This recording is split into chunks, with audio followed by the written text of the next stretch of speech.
Good morning, Fort McMurray, Wood Buffalo, and the rest of the world. You've tuned in to the Mac City Morning Show. I'm your host, Elliot Pierre, and we're going to start this off the same way we start off every show, with a moment of gratitude. I know you could be doing a million other things with your time, so the fact that you're spending with us really does mean the world to me. On that note, Tanner, hit him with the intro.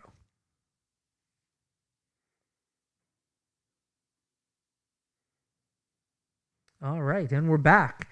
All right, today's a good one. I don't think I've ever had a long-standing conversation with my guest, which is my favorite when I get to meet new people.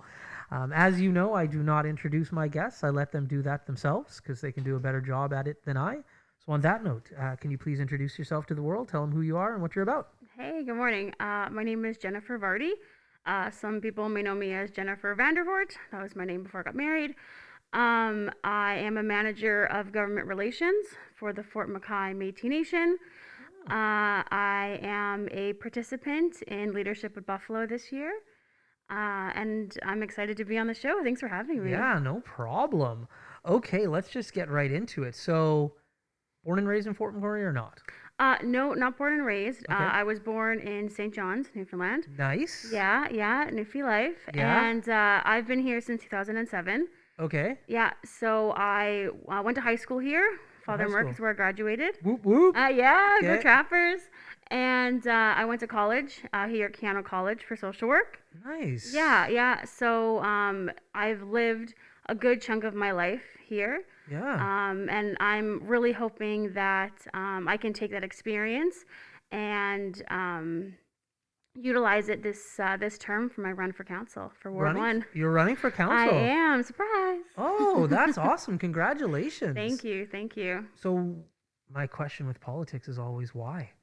Um, that's a good question.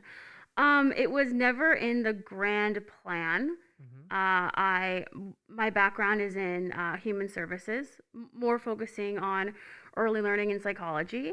Okay. And then when I got to start meeting with people one-on-one and helping them, I found that it was so much. It was so overwhelming. And I knew that I wanted to support my community. I know I wanted to continue to be a leader. I do a lot of volunteer work. Okay. And so when I started kind of putting those things together, I thought, I think that I have what it takes to represent Fort McMurray around the RMWB leadership table. That's awesome. Thank Wow, you. congratulations to you. That's Thank you. awesome. Public service, it's a good thing. Yeah, absolutely. And we have a lot of it here in Fort McMurray. We have so many wonderful volunteers, so many great volunteer organizations, non-for-profits, charities. It's a great place to live. Yeah, no doubt. Yeah. Okay. So now you're from St. John's. You're a townie. Yeah. You're yeah. a townie. I'm assuming because you moved here and you went to high school, you came with your family. Yes. Yeah. Correct. Okay. Yeah. And they started to work up here. They did. Yeah. So my dad, he works for Thompson Brothers. Okay. Yeah. So he is still the area manager for Thompson Brothers. And that was my first job, was cleaning offices when I was 14 years old. And then I had started working at the YMCA of Wood Buffalo. Okay. I worked as a lifeguard for almost 8 years. Oh, wow. Yeah, so I worked at Centennial, YMCA, Mac Island when it opened. Okay. And I worked all the way up until I got pregnant with my first daughter. Nice. Yeah, swimming Nice. lessons and lifeguarding. And that was my first little taste of what it takes to be involved in a community Right. and building those relationships. Yeah. It was wonderful to see, the little kids in my swimming lessons, 3 and 4, are now graduating high school. Like, Right. what? It's fantastic. Yeah, it's crazy, Yeah. right? Seeing like you said, if you're teaching somebody at this age and then they get here, Yeah. it's nuts. Yeah. Especially if you've taught them a skill and they remember you. Yes. Like I remember all of my swim instructors to Yeah. this day, and if I was to bump into one of them, Mrs. Bird is one of them, I'd be like, "Hey, how are you?" And she'd be like, "I have no idea who you are. Yeah. No idea." Yeah. Very It's cool. it's wonderful. And exactly when you see those kids, I was an educator, an early learning educator, and some of the kids that I had taught as 3 and 4-year-olds are now in the 3rd grade, 2nd grade, and when they see you, they have that, "Hey, I remember you," and you're like, "Oh, I remember you too," and Yeah. you share those moments, and it's Yeah. wonderful. Nice. Now you went to Keanu College. You finished your whole education at Keanu? No, so Okay. at the time Sorry, I just scratched my nose here. That's okay. No, at the time you couldn't finish your social work degree. You had to go to University of Calgary. Okay. And halfway in between when was going to University of Calgary, I had my daughter. Right. So after you have kids, everything changes for you. Yeah. And it Tell me was about it. yeah, exactly. Yeah. It was like, so what do I want to do? Do I want to go back and finish my social work degree? And at the time, I didn't have the luxury of doing that. I was Right. 19.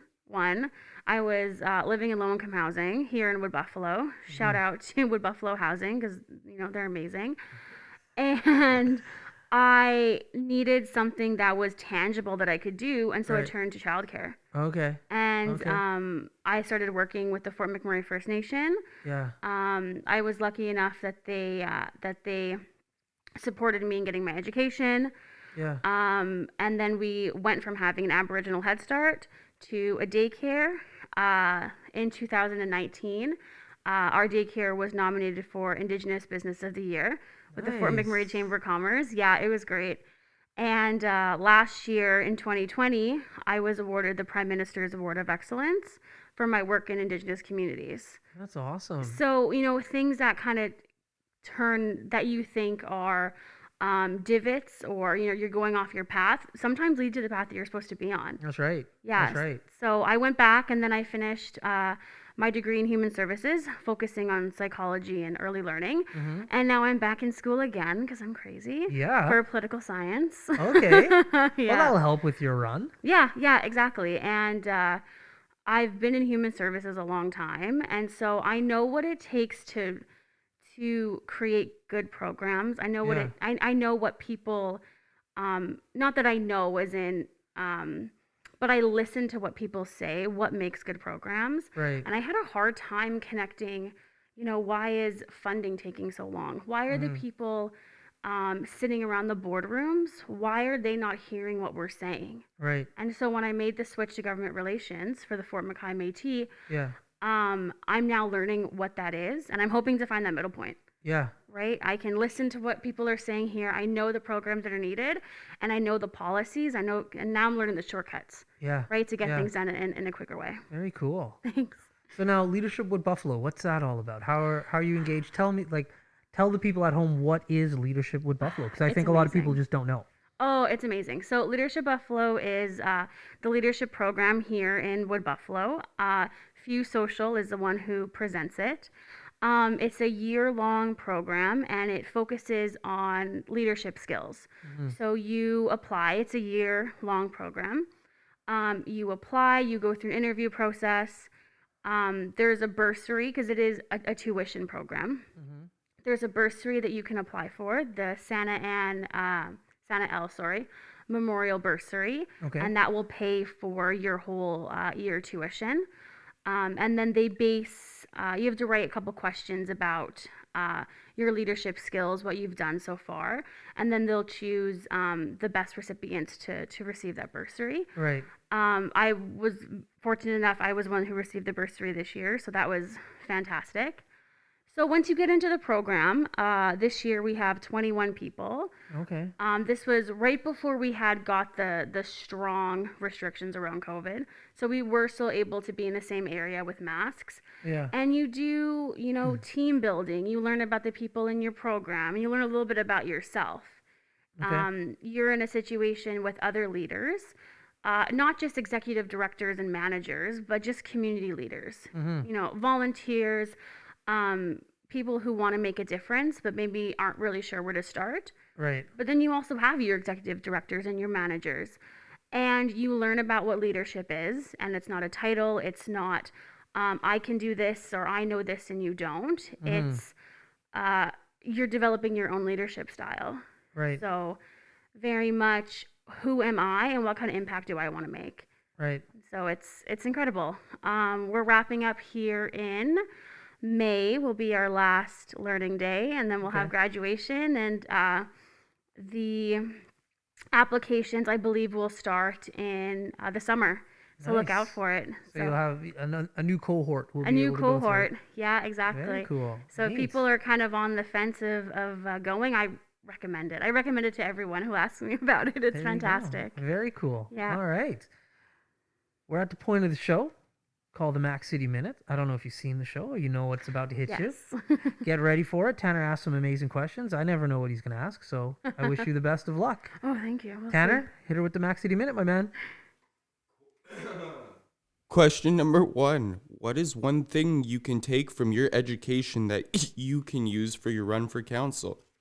Oh, good question. Something that I can take from my education when I run for council. One being that, when you go to post-secondary, you read a lot. That's a big thing. And a huge thing of council is taking what they're presenting to you, reading it, and then asking questions. Because there's not going to be one counselor who comes in and has all the answers. We need people who can learn the things that they don't know and who ask those kind of questions. And those are the skills that I have. Did it come from post-secondary? Kind of. Did it come from just, living? Absolutely. I think that our new leadership, whether it be me or whoever the community votes in, I really hope we see our community leaders asking hard questions, being wrong, admitting they're wrong, and then moving forward, because we're not always going to be right. There you go. Yeah. Question number 2. What was the most fun part for you from your stay at the YMCA? Oh, there was so much. That was my first real job, was at the YMCA. And I remember the first time that I received a gift after swimming lessons. It was amazing. It was flowers. Then this little boy, he was 5 or 6, and he was in private swim lessons. And he had a learning disability, so it was one-on-one, and he had a hard time focusing in large classes. And we just clicked, which was wonderful. And he had brought me these roses in this glass vase, and it was one of those moments that you just remember, right? There you go. Yeah.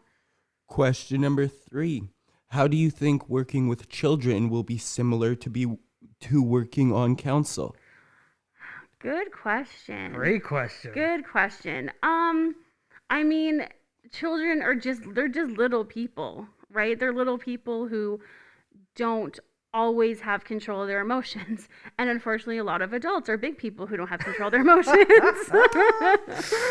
So, Fact. I try to be as supportive, understanding, and kind as I can in any situation. I really want to be that person for people who they can turn to and know that they're going to get consistency throughout. And that's really what I'm going to be leading with in my campaign. I'll be talking about what my stances are, but mostly it'll be who I am. Because when we talk about politics, we have our top 3. This is what I'm going to focus on. But leadership in the community is, once you've settled those, the fly in, fly out, or we've settled how we're going to spend our funding, there's now 1,000 other questions and answers that we need to do.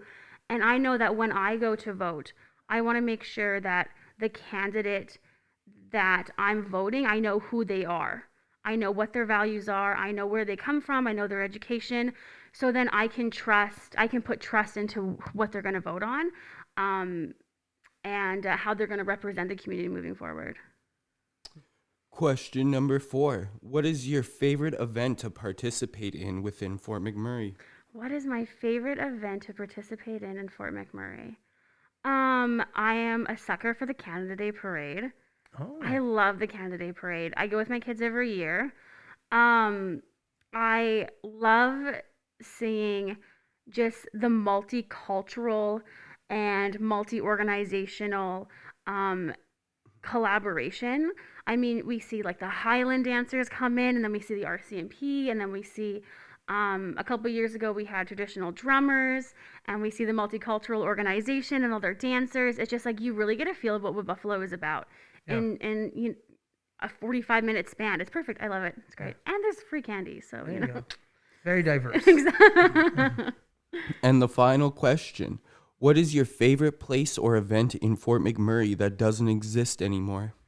Oh, I used to live out in Anzac for a while. And what the RMWB used to do is they would have movie nights on the weekends. So they would come and they'd have popcorn, and they would bring like a projector, and you can go and like watch movies outside, inside, kind of depend on the weather. And you could just go there with your kids. If you were a teenager, you could just go with like your significant other or your family. And it was just like a really fun place to be able to hang out. And that was something that I'm hoping to bring back, obviously, when COVID is over. Just more things that we can do as a community. I'm a huge supporter of these large events, like the Arctic Winter Games. I can't wait for them they have new dates coming out, and I can't wait for them to be able to come to Fort McMurray. But I'm also a big supporter of those reoccurring programs that we have that really make Wood Buffalo a great place to live, right? Yeah. Like the mob. I mean, I grew up in Wood Buffalo, so going to a hockey game on a Friday night was something that we did often. And especially now with COVID, it's something that we're really missing from the community, and I can't wait for us to be able to do that again. Those There you have go. been your 5 questions.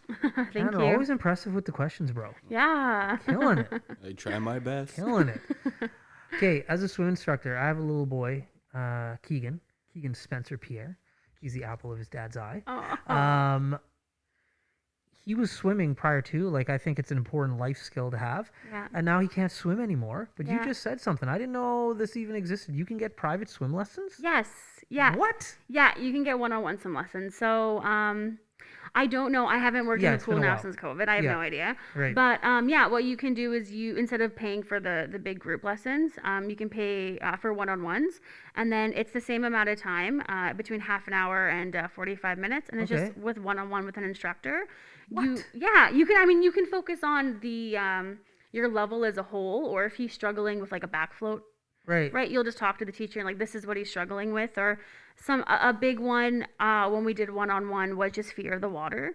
Okay. So for kids, but also for adults, there's one-on-ones for adults too. Right. And it was just getting comfortable with being in the water, and that's usually half the Okay. battle. Yeah, he went through the first 2 levels, Yeah. which was good. But I just pulled like a ridiculous dad of 2021 spoiled kid move this weekend. Yeah. I literally booked a hotel here in Fort McMurray Yeah. that has a swimming pool, Oh, nice. and we overnighted it. And the only reason we went to the hotel is because it had a swim pool and you could book it for like an hour. Yeah. Yeah. So we stayed in a hotel so he could go swimming. Aw. And he just loved it. And then I was thinking, like, it's such a shame that he doesn't have the skills to swim without like the floaties on. And Yeah. he's not that old. He's only 6. But Yeah. like, I would like him to have that life skill. Yeah, And because absolutely. of COVID, it halted the swim lesson. So I'm Yeah. definitely going to look into this private. Yeah. Private Start with swims. back floats.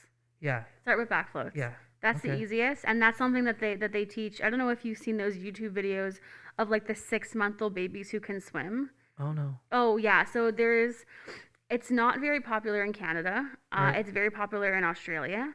So what they do is they have like little babies, like 6 months to 9 months, Right. and they teach them how to swim. And all it is they throw them in the water, literally. Yeah. They're under, and then when they're ready to breathe, they just come up and they just float on their back. Oh. And that's a big technique that we use when we're teaching swimming. Yeah. Is if you're struggling, Yeah. float on your back, because then Yeah. your air was Then going you're to be good open, to go. right? Yeah. Yeah. We're baby parents. That's how I learned how to swim. My Yeah. parents threw me in a river in South America and was like, figure it out. Figure it out. And I so you did. can swim. And I did. Yeah. But yeah, it's a life skill that I think he should get. So I'm going to look into that. Yeah, So, absolutely. Sweet. Well, listen, we're at the end of the show. What? I know, it flies. Time Oh, flies. no. I have So, to come back. That's what you- it means. There you go. Wow, I just super hit that mic. Sorry about that, Tanner. Was He that like the first rule? karate chopped. Yeah. That was not the only rule. That's the only rule that I break constantly. Yeah, he tells every guest, don't hit the mic, and then he like karate chops That's the mic. right. So you definitely do need to come back. But before you leave, this is topical information. Tell people about, like, I'm pumped about leadership with Buffalo and what you do for a living. That's all nice, and we can talk about that further next time. Yeah. But like right now, you are running. Yeah. So how can people support you? Where can they find you? This is your shameless plug. Oh my goodness. So my website's going to be up and running here pretty soon. Simple, vote Jennifer Vardy. All of my tags, all of my handles, I guess they're called, is vote Jennifer Vardy. So if you're looking for me, that's where you can find me: Facebook, Instagram, LinkedIn, and YouTube. I'll be posting videos here pretty soon, just more about who I am, what am I supporting, what is my background. And I'm really excited to be running, but I'm also really excited to hopefully engage a new age category. I mean, I'm really young. I'm so far I'm the youngest candidate to run this term. Okay. And I really want to encourage, 18 to 25. We don't see a lot of those voters. Go out and vote. If it's not for me, that's fine. Go vote. Go vote for your candidate. Take some time. It's wonderful because everything is available online, right? All of our candidates have websites and Instagram, and so that's a big platform. As people just to get informed, get engaged, and stay connected. There you go. Sweet. Okay, well, Fort McMurray, Wood Buffalo, that's another episode of the Mac City Morning Show. I end it the same way I started. Thank you so much for spending the time with us. I know you could be doing a million other things, so it really does mean the world to me. And on that note, have a great day, and we'll see you tomorrow. Peace. I said this. That's another Mac City Morning Show done. It's so ballistic!